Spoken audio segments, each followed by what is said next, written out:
A very good evening and welcome to the news at 7. I am Comfort Amadu. Let's start with the headlines. Federal government reaffirms commitment to prompt completion of Lagos-Ibadan rail corridor. Bayelsa State Governorship Election Petition Tribunal affirms election of Governor Diodiri. Nigerian Army Investigative Panel verifying alleged involvement of military personnel in farming and fishing activities in Baga town in Borno State says the allegation remains untrue.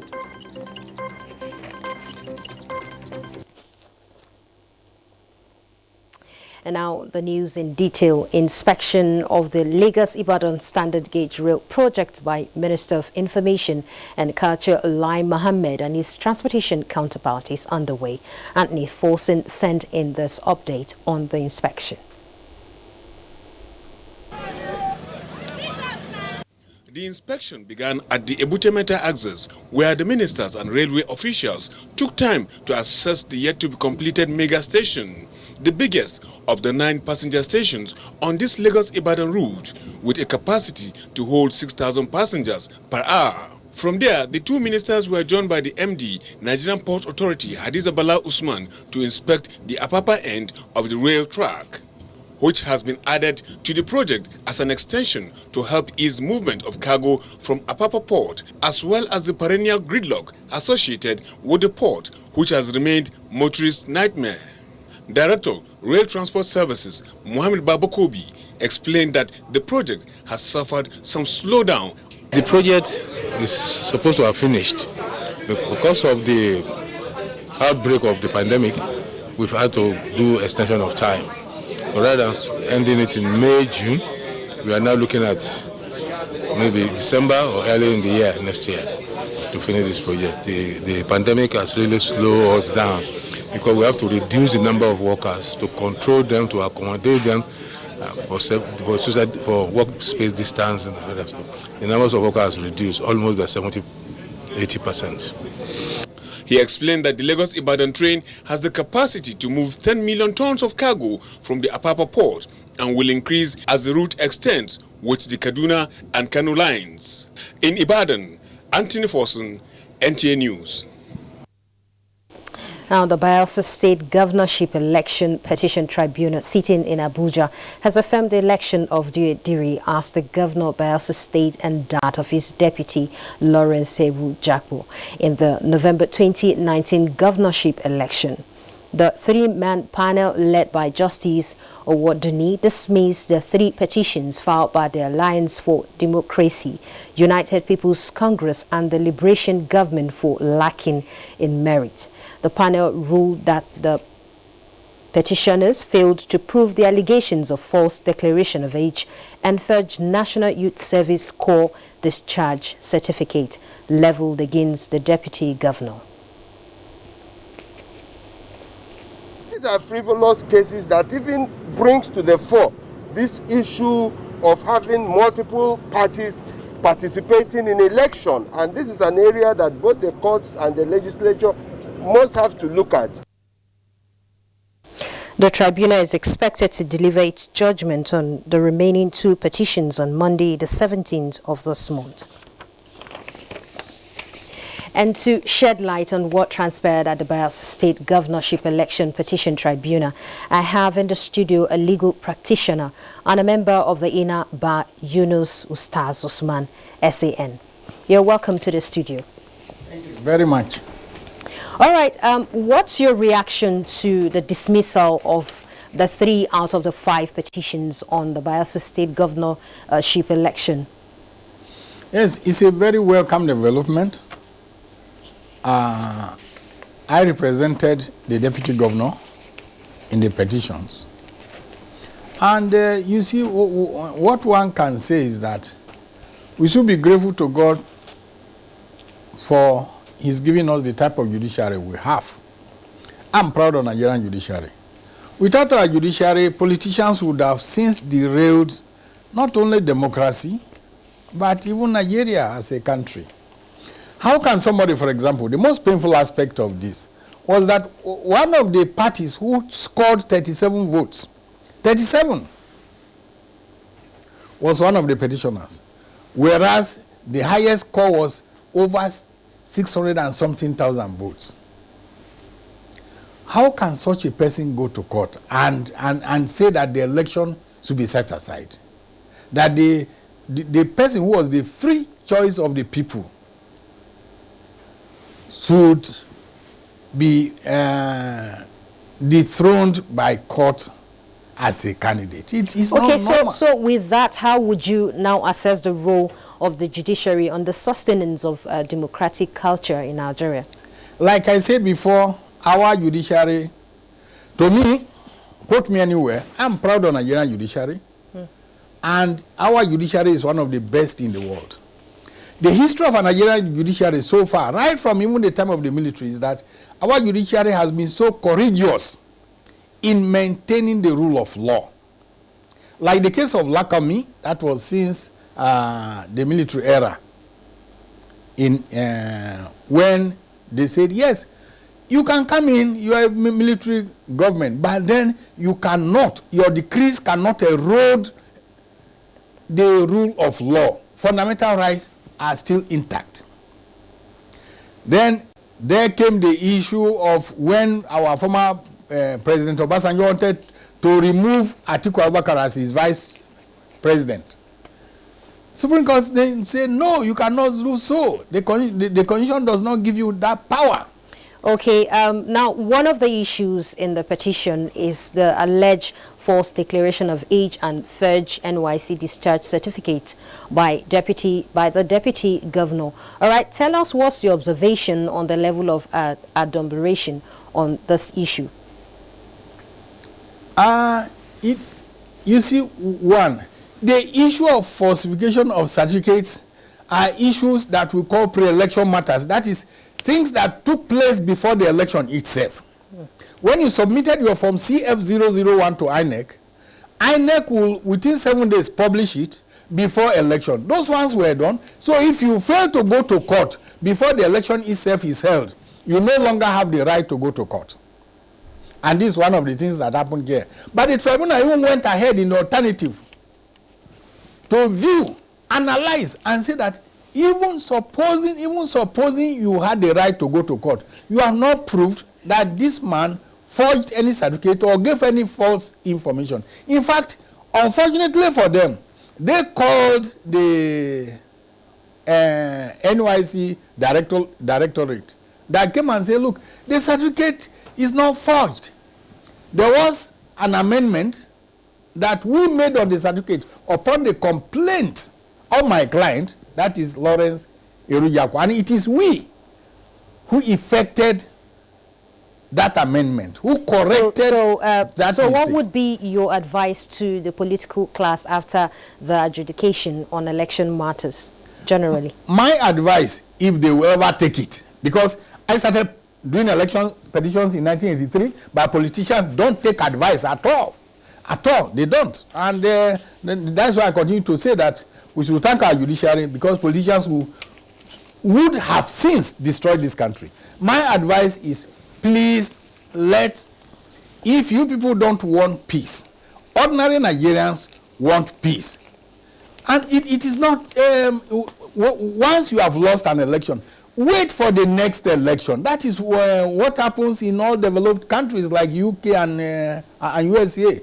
Then work hard so that in the next election, the man you are challenging is no longer elected. Not this issue of going to court on flimsy excuses.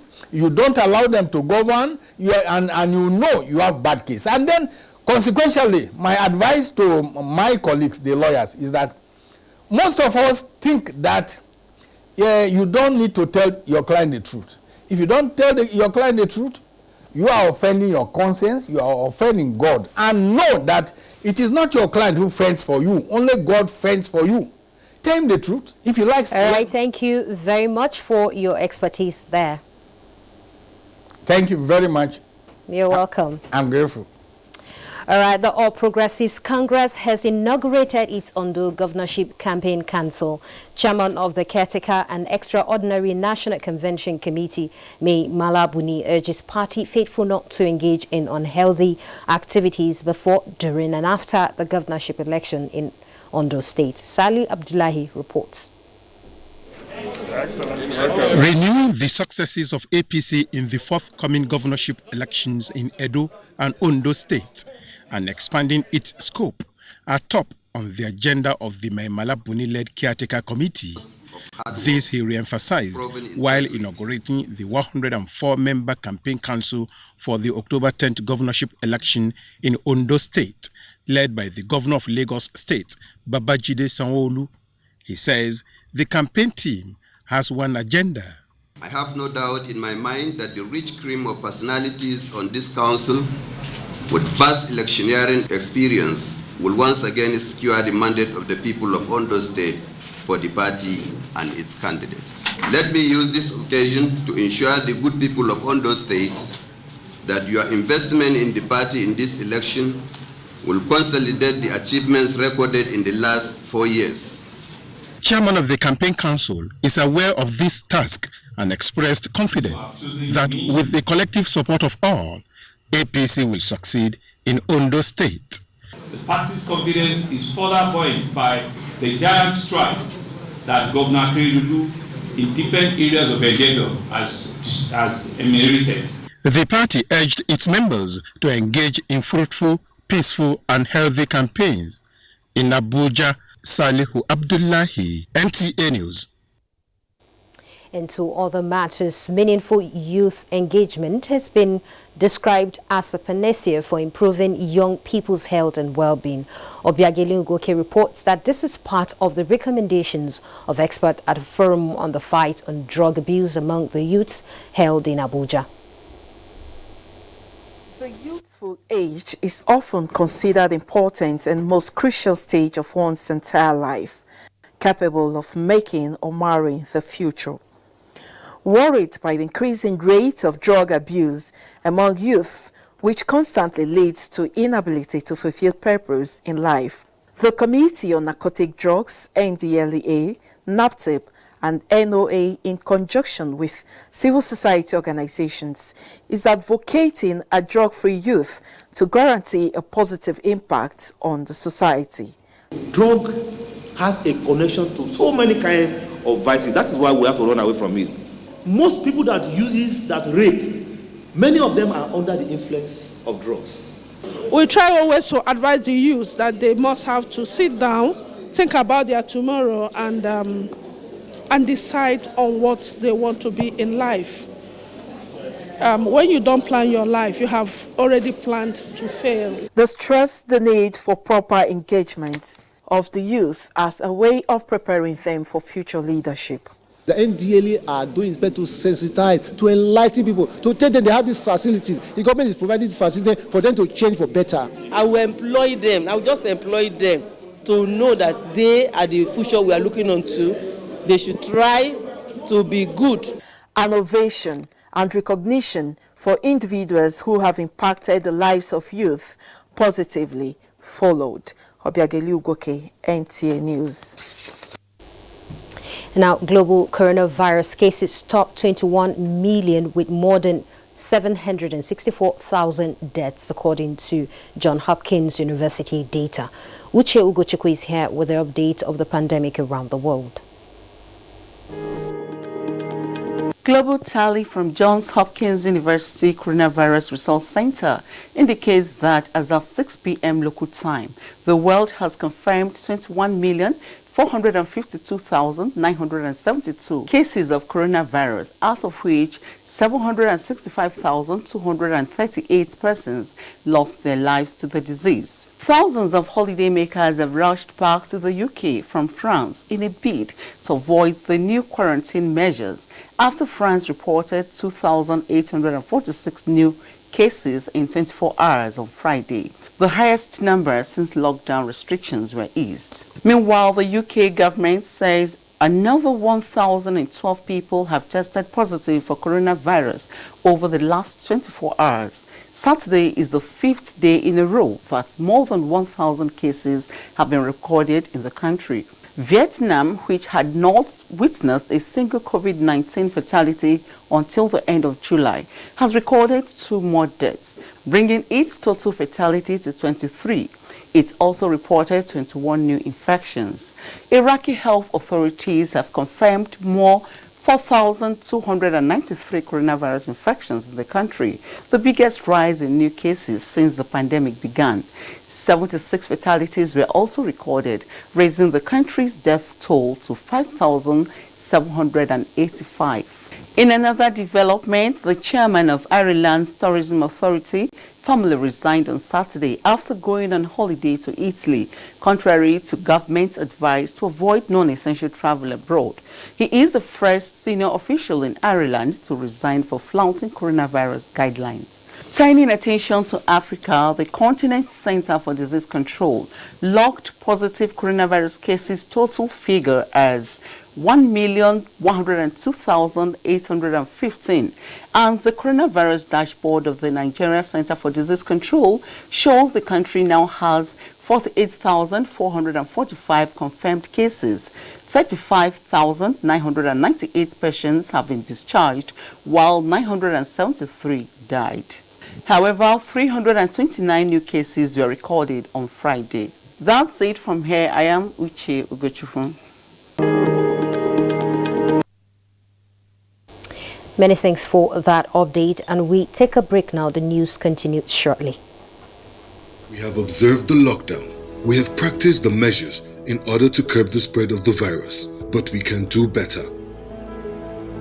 The coronavirus spread is increasing daily, and only together can we cut down the numbers and defeat the spread of the virus. Remember, COVID-19 is not a death sentence, and a recovered patient cannot spread the disease. Do not stigmatize. Do not hesitate to report any case, or if you have come in contact with anybody that has been infected with COVID-19. If you have cough and fever, please stay at home and call your state hotline. Find state numbers at www.covid19.ncdc.gov.ng. Remember, it is for your own good and for the good of every Nigerian. Let us do better and defeat the virus. Together, we can do this. This message is brought to you by the Nigerian Television Authority, NTA, Africa's largest television network. NTA International News. Africa as it is. Many thanks for staying tuned. Now, the investigative panel set up by the Nigerian Army to verify the alleged involvement of troops of 19th Brigade in farming and fishing activities at Baga Town in Kuka local government area of Borno State says the claim remains untrue. The panel headed by the Deputy Theatre Commander Operation Lafia Dole, Major General Felix Omagwai, made these findings known to newsmen in World Press briefing held at the Military Command and Control Center in Maiduguri. To verify the allegations leveled against the troops. The Deputy Theatre Commander, Major General Felix Omugui, told journalists that the findings revealed that Baga Town in Kukawa local government area of Borno State, which has had its fair share of the Boko Haram insurgency since 2013, is yet to return to its original self, as presence of civilians keeps fluctuating in the area from time to time. He went on that the allegations levied against troops of 19th Brigade Baga remains falsehood, as there are no evidence of farming, cattle rearing or fishing activities in the area. The entire area of Baga is too heavily mined with improvised explosive devices to have allowed for any farming activities. He also cleared the air on the trailer misconceived to be loaded with fish in Baga Town. Some of the trucks seen in Baga Town were observed to be loaded with scrapped metals. Troops of Operation Lafia Dole will remain committed and undeterred in the fight against terrorism. The Nigerian Army says efforts are still in place to clear and make displaced communities safe and secured for the return of civilians.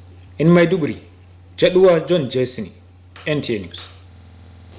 And still on security, the Nigerian military says the air component of Operation Thunder Strike has neutralized several armed bandits at their camp in the Kurudu Forest area of Kaduna State.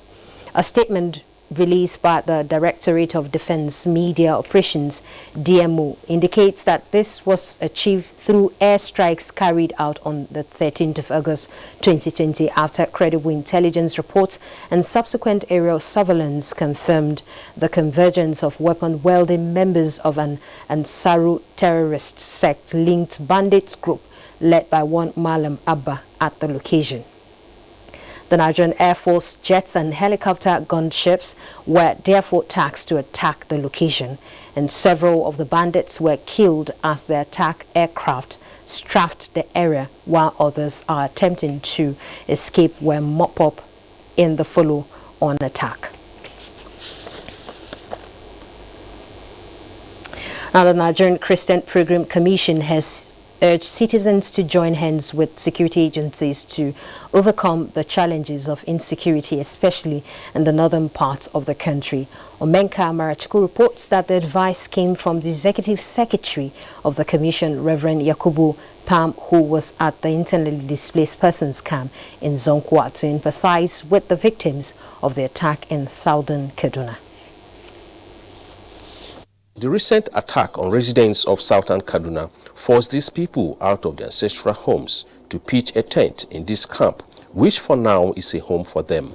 This is obviously not the best time for them, having lost their loved ones and grappling with the fear of the unknown amidst the trauma. Gambo Waziri, for now, is their mouthpiece. We actually look for this place to host them, to keep them, so we'll be able to take care of them in the situation they found themselves. Without forgiveness, these people can't live in peace with each other. And the demonstration is that I am a Christian leader. I came to a Muslim community, a Fulani community. My community in Jos Plateau State has been affected with this crisis. The relationship is very sour, but yet I come in here to let them know that we need to forgive each other. The commission also took the message of peace to the Fulani residents in the area. We cannot continue living in this way, killing one another. It is very unfair. It is unreligious, either Muslim or Christian. The Quran is against killing one another. The same thing, the Bible is against killing one another. Traditional rulers in the areas were quick to embrace the peace and reconciliation initiative by the commission. So we are pulling them for a summit here very soon, so that we can discuss ways and means of, one, relieving the tension in the land. Our prayer is that the good Lord will protect us from now onward, that this kind of incident will not occur again. From the sound of their voices and body language, the people are hopeful that peace and sanity will return to their communities. In Zonkwa, Kaduna State, Omenka Marachuku, NTA News. And President Muhammadu Buhari has sent warm wishes to Kingsley Osadolo, a journalist, lawyer and administrator, on his 60th birthday. The president joins the media and the legal profession to celebrate the renowned television host and one-time commissioner whom he described as one of the very best in his profession. President Buhari counsels Osadolo to continue using his divine endowments for the good of the society and the country, saying Nigeria will always find his contributions salutary and germane to national development. A statement by presidential media advisor Femi Adesina wishes Osadolo, a fellow of the Nigerian Guild of Editors, good health, long life and all-round prosperity. Also, President Muhammadu Buhari warmly felicitated with former chairman of the Nigerian Economic Summit Group, Sam Ohuabonwa, on his 70th birthday. The president joins friends and family members to celebrate the visionary leader, saying his competence and influence have greatly imparted on the Nigerian economy and beyond. President Buhari affirms that the recognitions and awards given to the entrepreneur over the years, home and abroad, are well deserved, and prays that the Almighty God will greatly increase his wisdom and bless his family. And now to sport. Football fans react to semi-final of UAEFA Champions League. Olumide Oguntola is our guide on Sports Dex.